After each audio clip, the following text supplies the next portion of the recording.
It's New Year's Eve 2020, and because I've spent so much of this year banging on about COVID and the ridiculous conspiracy theories that went along with it, I thought we could have a laugh at another group of conspiracy theorists who this year have been a bit neglected. I'm talking about the Flat Earthers. A husband and wife from Italy, who both believe that the Earth is flat, decided that they would prove it.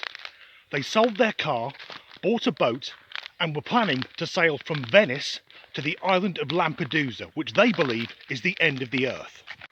There is one rather glaring problem with this theory, because if Lampedusa is the end of the Earth coming from Italy, then it would mean anything to the west of the island doesn't exist, like North Africa, specifically Tunisia. And I can confirm that's real because I've been there.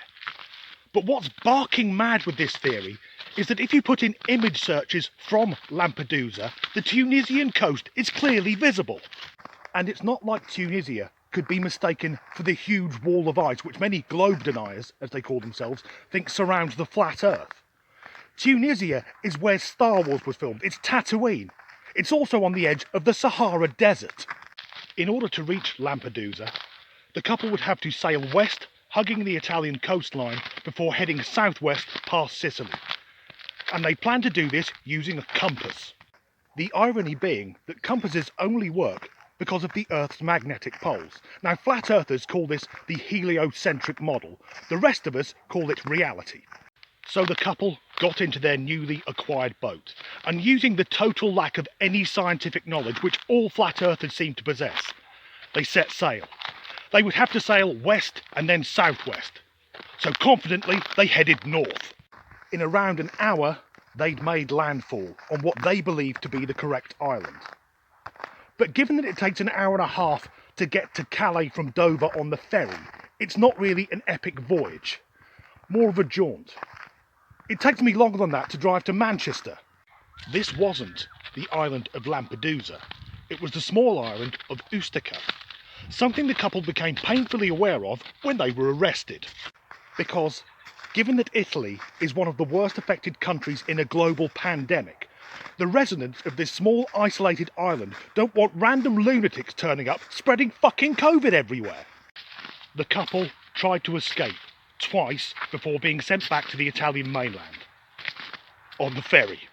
So to make their journey from Italy to Ustica, the couple sold their car to buy a boat which clearly they didn't know how to operate, and from that boat they were then arrested.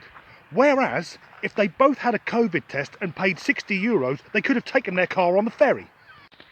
And whilst we're on the flat Earth, a few days ago my uncle messaged me asking how would seasons work on the flat Earth model.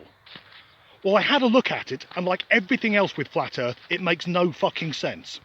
According to some flat earthers, and it's only some because most of them don't even agree with each other, the way seasons work is that the sun changes its orbit.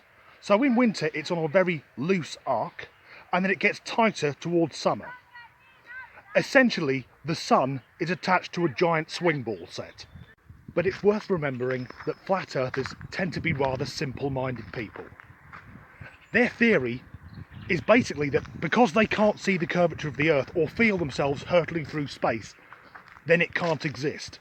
But throughout 2020, there's been a group of people whom even the flat earthers can look down upon. Because we've had the COVID deniers, people who are presented with evidence every day but refuse to believe it. And I think that must be nice for members of the Flat Earth Society. They can get into their chat rooms and go, look, here's a group of people even fucking thicker than us. So that's the end of this video and the end of this year. Wherever you are in the world, I hope you have a happy and safe new year. Thanks for watching, and I'll see you in 2021.